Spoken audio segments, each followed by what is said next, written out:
जगद्गुरु श्री तुकोबराय अभंगामध्ये उपदेश करतात. गाथ्यामध्ये जगद्गुरु श्री तुकोबरायांनी अनेक ठिकाणावर उपदेश केलाय. लक्षात ठेवा, उपदेश करत असताना पात्रता बघून, योग्यता बघून, माणूस बघून उपदेश केला. मी बोलतोय हे तुम्हाला समजतंय.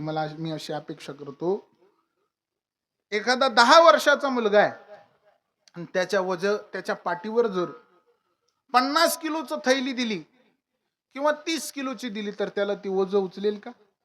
बोला, उचलेल का? नाही उचलणार. असं त्याला ते उचलणार नाही. मग त्याला काय करावं लागेल? त्याला त्याच्या वजनाला उचलेल, त्याला झेपल पेलवल इतकंच त्याला द्यावं लागेल. 2 किलो म्हणा, 3 किलो म्हणा, असं त्याला वजन द्यावं लागेल. उपदेशाचं सुद्धा तसंच आहे. एखाद्या माणसाला पचेल, रुचेल, झेपेल असा उपदेश संत महात्म्याने प्रत्येक ठिकाणावर केलेला आहे. अधिकार तैसा करू उपदेश. जसा ज्याचा अधिकार असेल तसा उपदेश केलाय. बरोबर की नाही? जसा ज्याचा अधिकार असेल तसा त्याला उपदेश केलाय. पण लक्षात ठेवा, काही ठिकाणावर महाराज म्हणतात तुम्ही कसाही उपदेश करा तो उपयोग होत नाही. उदाहरणार्थ यज्ञ आहे आणि तो यज्ञ झालाय, बंद आहे. त्या यज्ञ कुंडामध्ये विस्तू नसून नुसती राख आहे, राख.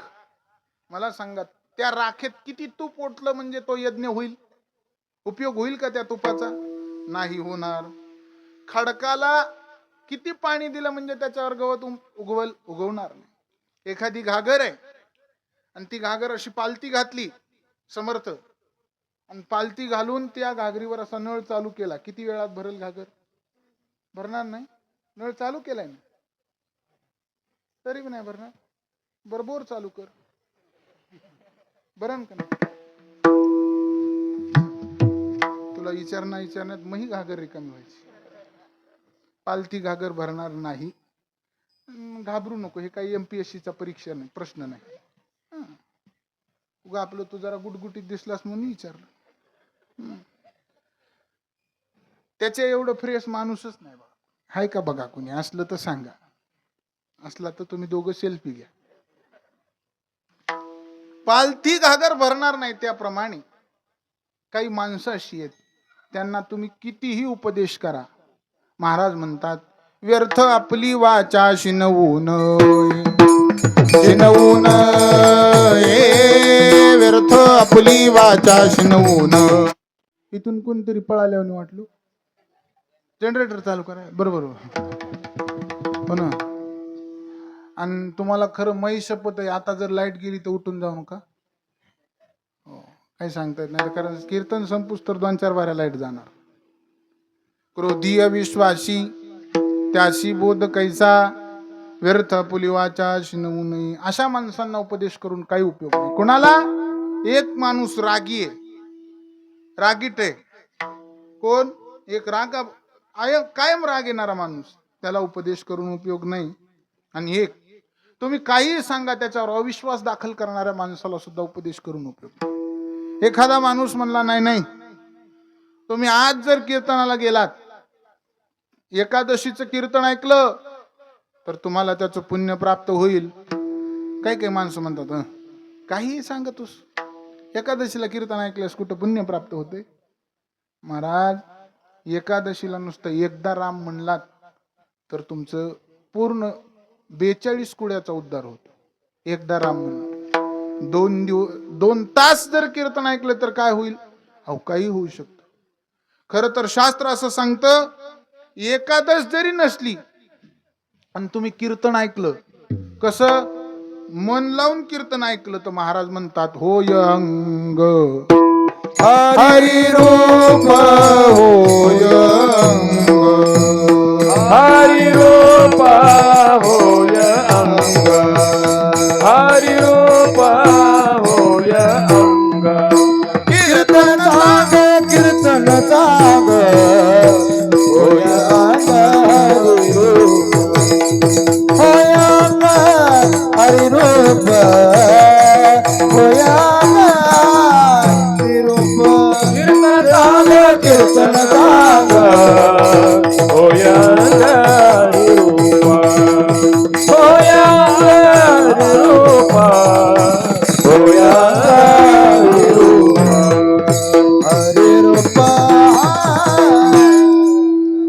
कीर्तन चांग होय अंग हरिरूप. मग म्हणले महाराज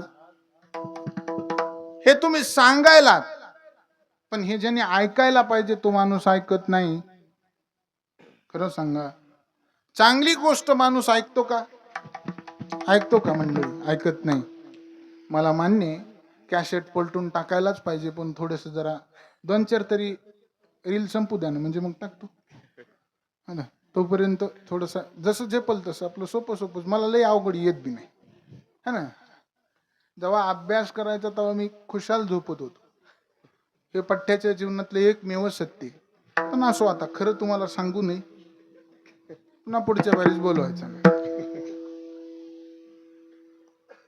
2 तास कीर्तन ऐका, एकदा राम म्हणा, अव्याहात भजन करा. हे ज्यांनी ऐकायला पाहिजे ते ऐकत नाही. मग कोणी ऐकायला पाहिजे? हे आपल्या मनानं स्वीकारलं पाहिजे. पण खरं सांगा, आपलं मन हे स्वीकारित नाही. याच्याही पेक्षा पुढे बोलू का?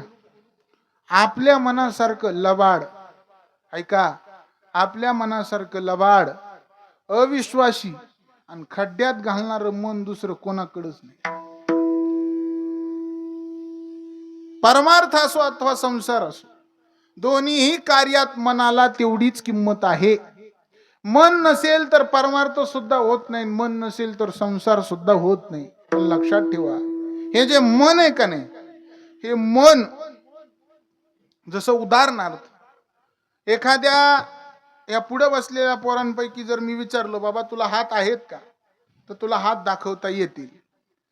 पाय आहे का म्हणल्यास पाय दाखवता येईल.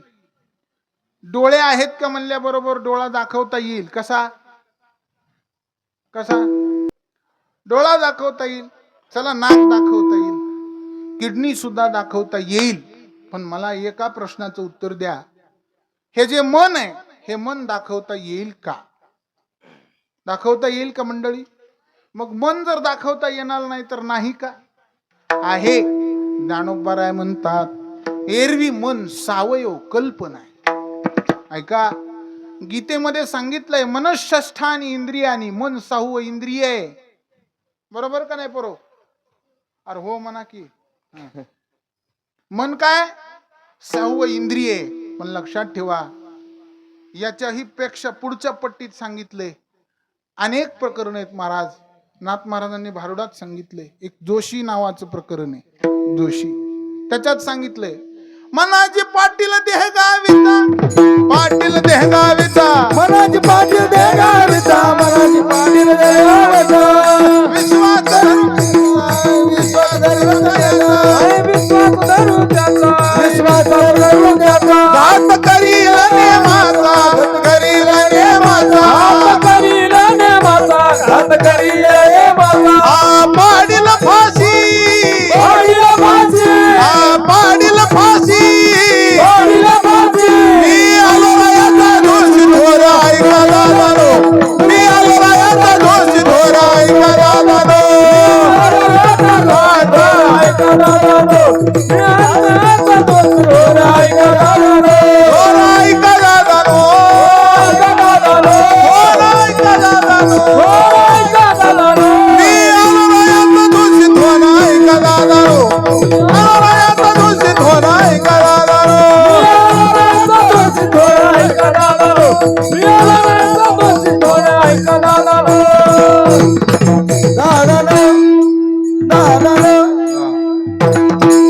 मनाची पाटील देह गावीचा. मन म्हणजे कसं आहे सांगितलं माहितीये का? पाटील आहे म्हणजे पाटील, या देह गावातलं हे कोण आहे? मन कोण आहे? कोण आहे?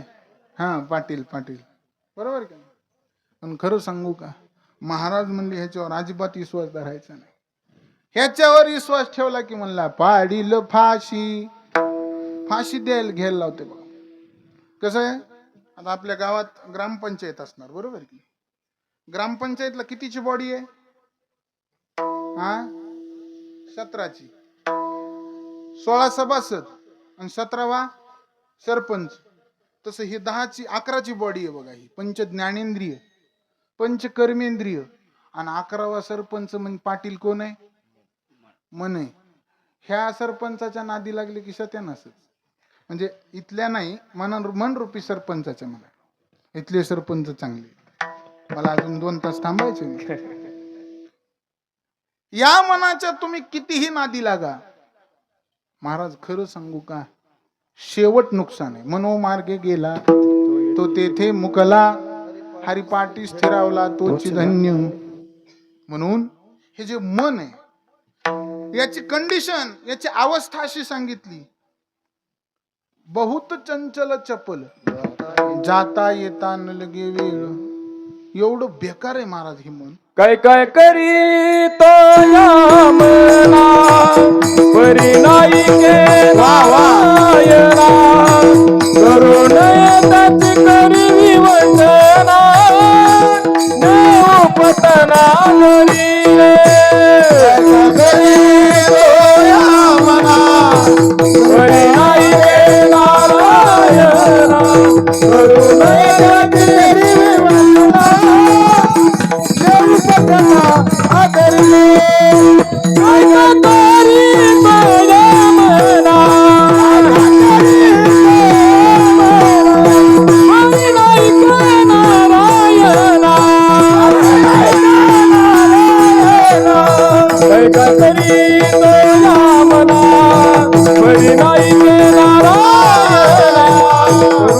त्याची करी विवंचना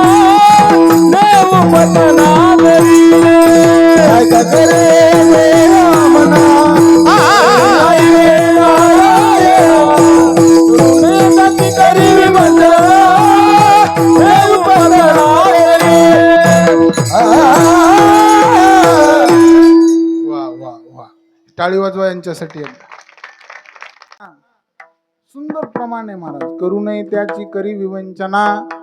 हे मन एवढं बेकार आहे, एवढं बेकार आहे, कधी कोणाला नाव ठेवील, कधी कोणाचा अपमान करील, कधी कोणाची विवंचना करील सांगता येईल. उद्धव महाराज, मन नावाची गोष्ट अशी आहे बरं का मंडळी, इतकं बेकार आहे महाराज. किती बेकार आहे एका छोट्याशा उदाहरणाने सांगतो. खरंच सांगतो महाराज, ज्या माणसाला, ज्या येणाऱ्या माणसाला, इथे येणाऱ्या महाराजाला असं जर वाटत असेल की टकारवाडीकर ग्रामस्थ मंडळी खूप प्रेम देतात, खरंच देतात बरं का, देतात. पण लक्षात ठेवा, याच्यात काही माणसं असतील, याच्यात काही माणसं असतील, त्यांचं मन असतं शंकरबा काय, अगदी कशी विवंचना करतो माणूस, एखाद्याला मन कसं नाव ठेवतो. खरं सांगा, आपलं मन एका झटक्यात कुणाला चांगलं म्हणतं? खरं सांगा, कुणाला चांगलं म्हणतं? कोणालाच चांगलं म्हणत नाही. एखाद्याने जर समजा असं वाटलं, एखादा महाराज म्हणतो का नाही, नाही काल रात्री कीर्तन झाल्यास अख्खं गाव वाट लावायला होतं, येडा आहे तू. दररोज तेवढंच असते, लय नाद करायचा नाही, दररोज तेवढंच असते. महाराज, एवढी बिकट परिस्थिती आहे. या मनाची सवय महाराज, किती चांगला असू द्या, किती चांगलं, बरोबर त्याची खोड काढते, बरोबर खोड काढतं. सप्ताह चालू आहे, आणि उदाहरणार्थ सप्ताह चालू आहे, आज किती दिवस आहे? 4था. मग काय 4था म्हणल्यास काय, जवळच अर्ध्यात आले. किती नाव ठेवते मन माहितीये का? 4थ्या दिवसात येणाऱ्या 4 महाराजापैकी कधी कोणाला चांगलं म्हणतं का महाराज? पहिल्या दिवशी कोण होतं? भगवान बाबा होते पात्रुडकर. लोक म्हणतात परिसरातलं जुनं माणूस आहे, जुनं खोड आहे, घ्या तारीख, जाऊ दे. दुसरा दिवस कोणाचा होता? मारुती महाराज सुरवशी बाबळगावकर. कीर्तन चांगलं करतो, पण हाशवितच नाही बघा, हाशवितच नाही. असलं नाव ठेवतं माणसाचं. मग आता खरं सांगा, काल महाराजांनी 100% हाशविलं असं, हाशविलं का नाही? हाशविलं का नाही? किती बी हसू द्या, लोक काय म्हणते, मला लयच बुटका हसवीत होतं, पण बोबड होतं. बरं, चला जाऊ दे. आजच्या माणसाला काय म्हणतील? समजा आता हे मित्र आहेत माझे, म्हणून हे काय म्हणतील, आजचा महाराज याला दिसायला बी तितकाच उच आहे, माहित पुरत नाही, बोलायला बी तितकंच हुशार, स्वर चाली बी गोड म्हणते, कीर्तन बी नंबर 1 करते, तरी त्याच्यात काय काय बहादर असते. ते म्हणते तुला माहित नाही त्याची मावशी तांबाखू खाती. अरे तुला करायचं काय? नाव ठेवण्याची कंडिशन, लोक कुठेही नाव ठेवतात महाराज, कुठेही नाव ठेवतात. करू नये त्याची करी विवंचना. आणि खरं सांगू का, एखाद्या महात्म्याला तुम्ही जर नाव ठेवला तर त्या महात्म्याचं काही बिघडत नाही. वैकुंठवासी विठ्ठल बाबा घुले म्हणायचे, एखाद्या संत साधू महात्म्याला जर तुम्ही नाव ठेवलं तर त्याचं काही बिघडत नाही, तुमचं बिघडल्याशिवाय राहत नाही. विठाला नाहीतरी या मनाला नको त्या सवयी लागतात, नको त्या सवयी लागतात. खरं सांग समर्थ, इकडे इकडे ना. आता तू आपल्या पार्टीचा माणूस आहे म्हणून तुला विचारतो, शाळेत एबीसीडी कोण शिकवत? मोठ्याने सांग. ओ आई कोण शिकवत? काका किकी कोण शिकवत? कविता कोण शिकवत? शिव्या कोण शिकवत? सर बघा, चांगल्या गोष्टी मनाला शिकवाव्या लागतात, वाईट गोष्टी शिकवायची गरज नसते. आपोआप शिकत माणूस, आपोआप शिकत. शिव्या कोण शिकवतं का पोरं? खरं सांगा, कोणी शिव्या शिकवतं का? शिकवतं? नाही शिकवत महाराज. पण कितीही सभ्य माणूस असेल तर तो एक तरी का होईन शिवी देणार. म्हणजे वाईट गोष्टीचा संग्रह पटकून करतो आणि चांगलं शिकवावं लागतं मनाला. तसंच आहे, वाईट मार्गाला मन पटकन लागतं आणि चांगल्या मार्गाला मन लावावं लागतं. त्याला बळच ओढून आणावं लागतं. जुनी कीर्तनकार मंडळी सांगतात, माशी सगळीकडे बसते, फक्त विस्तवावर बसत नसते. का? तिला माहित आहे तिथं बसलं की आपलं अस्तित्व संपत. तिथं बसल्याच्या नंतर आपल्या अस्तित्वाला पूर्ण विराम आहे. तसं हे मन आहे, सगळीकडे लागतं, पण हे परमार्थात संत महात्म्याच्या ठिकाणी देवाच्या चरणावर लागत नाही. त्याला माहित आहे हे तिथं लागलं की आपलं कामच झालं, पुन्हा आपल्याला जायचं नाही, यायचं. म्हणून या मनाला चांगल्या चांगल्या सवयी लावा. एक गीतकार फार सुंदर म्हणतात, ओ पापी मन करले भजन, बाद में फिर भी पछताएगा, पिंजरे से पंछी निकल जाएगा, पिंजरे से पंछी निकल जाएगा, ओ पापी मन कर ले भजन. मनाला सांगतात, अरे पापी मना भजन कर, बाद में फिर भी पछताएगा, पिंजरे से पंछी निकल जाएगा. हे शरीर रूपी पिंजरातून मन रूपी पाखरू उडून गेलं की मग काय राहतं महाराज? आपलं मन जोपर्यंत आपल्याला सोबत आहे तोपर्यंत चांगल्या गोष्टी करून घ्या. एकदा का हे मन वाम मार्गाला लागलं की तिथून ओढून काढायला लईच कष्ट लागतात महाराज. तिथून ओढून काढणारा माणूस नसतो, मग तो महापुरुष होतो. विठाला विठाला.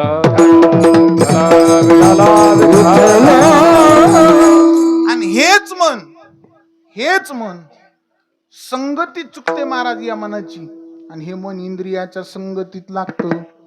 आणि इंद्रियाच्या संगतीत मन लागलं की त्या मनाला इंद्रियाद्वारे पंच विषयाचं ज्ञान प्राप्त होतं. हे मन इंद्रियाच्या संगतीत लागतं, पंच विषयामध्ये गुंतलं जातं. शब्द स्पर्श रूप रस आणि गंध. मन शब्दात कसं गुंततो बघा. शब्द आहेत, साधे शब्द आहेत महाराज. नवं लग्न झालंय, नवं शब्दात कसं गुंतत आहे का? एकदम नवं लग्न झाले, ताज कोर, हा, आणि पोरगा भजनी आहे. काय शंकरबा, पोरगा भजनी आहे. बरोबर 8:30 वाजता त्याने आपलं पॅन्ट घातली, शर्ट घातलं, टोपी घातली आणि गंध लावला कपाळाला, घराच्या बाहेर पडणार. तेवढ्यात नवं लग्न जे झालेलं असतं की नाही, त्याच्या एकुलत्या एक बायकोनं त्याला विचारलं, होय हो, तुम्हाला काय कळालं एकुलती एक बायको म्हणजे? हे सगळे पिपळा खाल्ले म्हणजे आणि हे हसायले. चांगली गोष्ट आहे, तुम्हालाही कळणारच आहे आज न उद्या. आणि ते नवं लग्न झालेल्या त्याच्या बायकोनं एवढाच शब्द प्रयोग केला, हो कुठं चाललात?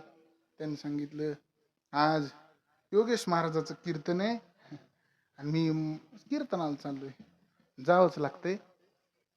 एवढाच शब्द प्रयोग केला. ते म्हणला, तसं काही नाही, आपलेच आहेत ते, त्यांना सांगतो उद्या येणं झालं नाही म्हणून. बसलं घरी, काय बघायली माझ्याकडे. शब्द प्रयोग असा असतो. माणसाचे काही काही शब्द असे असतात महाराज. आता सकाळी व्हॉट्सअपला एक मेसेज केलाय का पोराने, अशा दिवसात गार कवा लागतं, उन्हाळ्यात गार कवा लागतं. आता मी आपला वारकरी माणूस आहे, माझ्या काही लय ध्यानात येत नाही. मी म्हणलं चला गार दही त्याच्यात साखर टाकून खाल्लं की गार लागतं, शरीर गार होतं. फ्रीज मधलं पाणी पिलं की शरीर काय होतं. बरं चला जाऊ द्या, बाहेर जाऊन एखादं समजा मँगो ज्यूस पिला की शरीर काय होतं. आता आज एकादश असल्यामुळे दुसरं काही घेता येईल ना मला. बदाम शेक खाल्ला की शरीर काय होतं, बोला की. ते म्हणला वागा हे सगळं पेल्यास तुला गार वाटत असं. म्हणलं मग तुला गार कशाने वाटतंय. ते म्हणला मग बायको शांत बसली की गार वाटतं बघ मला.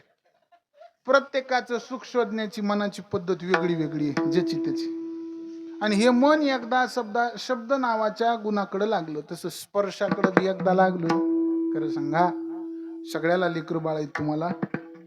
आपण बाहेरून थकून भागून कष्ट करून आलोत आणि छोटस 6 महिन्याचं म्हणा 1 वर्षाचं 2 वर्षाचं लेकरू आपल्याकडे रांगत आलं. आणि रांगत आल्याबरोबर त्या लेकराचा स्पर्श आपल्या गालाला झाला, किती बरं वाटतं महाराज. छोट्या लेकराचा स्पर्श गालाला झाल्यास किती बरं वाटतं. सगळं काम केल्याचा शिनभाग निसरून जातो महाराज. हा स्पर्श नावाचा गुण आहे, शब्द स्पर्श. रूपाचं सुद्धा तसंच आहे. आपल्या छोट्याशा पोराच्या रूपाकडे बघितलं की अगदी मन मोहून जातं. त्याच्यासारखे गाल नाहीत, त्याच्यासारखे डोळे नाहीत, त्याच्यासारखे होठ नाहीत, त्याच्यासारख्या खोड्या दुसरं कोणी करीत नाही. असं बरं वाटतं की नाही महाराज, बरं वाटतं. तसा रस आहे बघा. रस नावाचा विषय जर त्याच्याकडे मन आकर्षित झालं की रसाला सुद्धा बरं वाटतं. आता सध्याचे दिवस आहेत, खरं सांगा एक माणूस खाण्याचा नादिक असावा फक्त. दररोज एक वेगळ्या प्रकारचा आंबा असतो.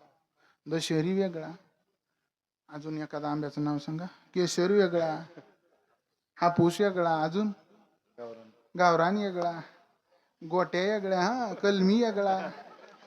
खायचं सांगावं फक्त. सकाळी सकाळी हे बाजरीची भाकर, लाल ताप पिलेलं दूध आणि त्याच संग तोंडी लावायला काय पाहिजे.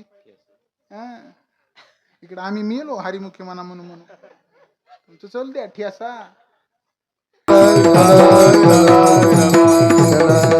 शब्द स्पर्श रूप रस. माणसं रस घेतात. आंब्याचा असेल, लिंबाचा असेल, द्राक्षाचा असेल, बरोबर ना, चिक्कूचा असेल, संत्रीचा असेल. फक्त रसारसात परिणाम असतो. बऱ्याच दिवसाच्या ठेवलेल्या संत्रीचा रस काढला तर ती संत्री चढते. हा समजलं, धन्यवाद. अंगूरचं बी तसंच आहे महाराज. नासवलेले अंगूर जर पेले की पुन्हा ते चढतात, फक्त ब्रँड बदलतो. रसाचा विषय. या मनाने जसा गंध नावाच्या विषयाची जर संगती केली तर हे माणसाला तुम्ही बघा, वास सुद्धा चांगल्या फुलांचा घ्यावा वाटतो. मोगरा, चमेली. कधी कोणी बेशरमाच्या फुलाचा वास घेतलेला बघितलं का. पंचविषय, इंद्रियाच्या नादाने पंचविषयाची नादी माणूस लागतो. आणि एकदा का या इंद्रियाच्या नादाने हे मन संसारात रममान झालं की महाराज म्हणतात बाबा, याच मनाला सांगतात अभंगाच्या पहिल्या चरणात, कटतो संसार, मला कटतो संसार, मला कटतो संसार, मला कटतो संसार, मला कटतो संसार, मला कटतो संसार, मला कटतो संसार,